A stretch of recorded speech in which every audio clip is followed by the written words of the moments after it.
A crise do Covid-19 veio para aprofundar os padecimentos do povo, autoritarismo do governo e o papel criminoso das sanções imperialistas.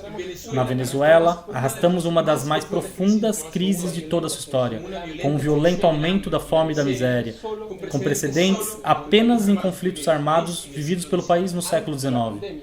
Antes da pandemia, essa crise já tinha sido descarregada em nós, tanto pelos empresários quanto pelo governo Maduro, falsamente chamado de socialista, aplicando durante anos ajustes severos para pagar a dívida externa, deixando o país sem recursos para alimentação e medicamentos, deixando a educação pública, as universidades, as empresas públicas e os serviços, incluindo a saúde, na ruína.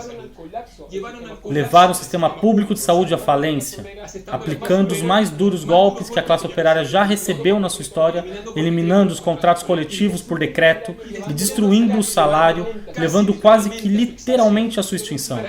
Para isso, lançou mão de um giro profundamente repressivo contra os trabalhadores e as comunidades. Um regime quase ditatorial que encarcera trabalhadores, os ataca com organismos militares e tem suas mãos manchadas de sangue dos setores populares e se diz pró-operário.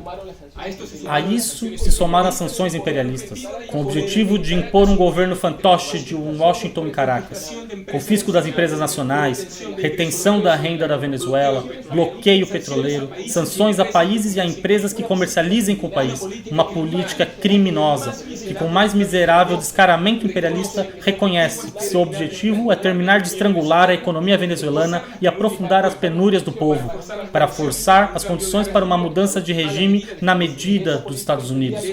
E a partir dessa política imperialista querem nos falar de democracia. Essa era a situação antes da pandemia, e todos os males se aprofundaram. A fome se expande, e já há pequenas explosões por falta de alimentos. A repressão do governo já deixou um morto e dezenas de presos entre o povo faminto.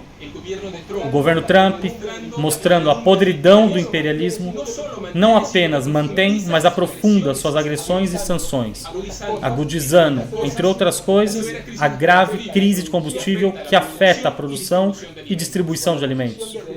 E junto à oposição de direita lacaia, vem depois falar em ajuda humanitária, cínicos e miseráveis.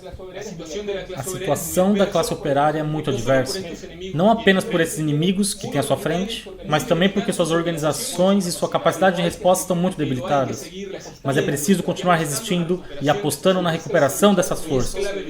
Hoje é decisivo lutar contra o açoite da fome que ameaça se alastrar. Para isso, é imprescindível exigir, com muito mais força, o fim incondicional das sanções imperialistas e forjar uma aliança operária e popular, lutando por comitês de bairros e de trabalhadores que lutem para tomar em suas mãos a distribuição dos alimentos e o congelamento dos preços, com a perspectiva de que sejam os próprios trabalhadores das empresas de alimentação que controlem a produção, abrindo caminho para um verdadeiro poder operário e popular contra os empresários que lucram com a fome do povo e contra a burocracia corrupta e autoritária desse governo capitalista. Porque deve ser dito com todas as letras, essa é a crise de uma economia e um regime capitalista. E uma das tarefas fundamentais é limpar o nome do socialismo de tanta confusão e sujeira que eles jogaram em cima. Uma casta civil-militar transformada em novos ricos, novos burgueses e profundamente anti-operária. Nesse contexto, é muito mais importante a participação nesse ato e nosso pertencimento a uma organização revolucionária internacionalista. Porque diante da debilidade atual da classe operária venezuelana, é muito mais importante uma perspectiva internacionalista de aliança com essas lutas que nossos irmãos de classe vêm travando em outras partes do mundo, em particular na América Latina, contra os capitalistas e seus governos.